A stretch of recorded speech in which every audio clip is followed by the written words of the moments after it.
Hello. Hello boss. গলি clear? হ বস, একদম ক্লিয়ার।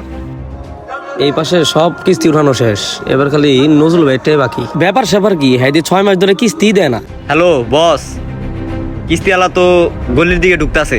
কি? দাঁড়া, আমি তাহলে কেটে পড়ি। আচ্ছা ঠিক আছে। নজরুল ভাই আছে বাসায়? না ভাই, হ্যাঁ তো কামে গেছে।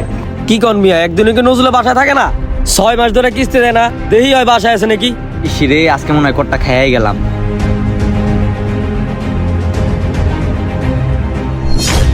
ও চান্দু, তুমি একলা মানুষ কামে যাও, আবার ঘর তালা মারো না। আচ্ছা, তোমার বিষয়টা দেখতাছি, অফিসেতে ঘুরে আহি। কি ভাই, পাইছেন রে? আমার কথা তো বিশ্বাস করলেন না।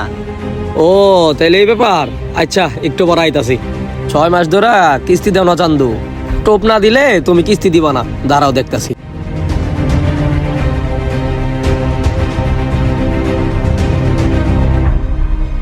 একটু অপেক্ষা করে চান্দু, তোমার লেগে আর টোপটা রেডি করতেছি, এখনই টোপে পড়বা।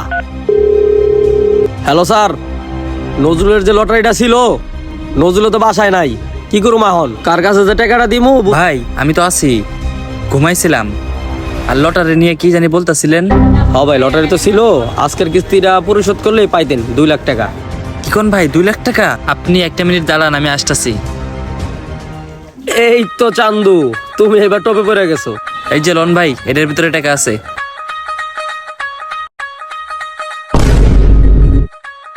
হালার কামটা করলো কি? আরে ভাই, আপনি আমার কাছে নেবেন কিস্তি, আপনি যদি চলেন ডালে ডালে, আমি চলি পাতায় পাতায়।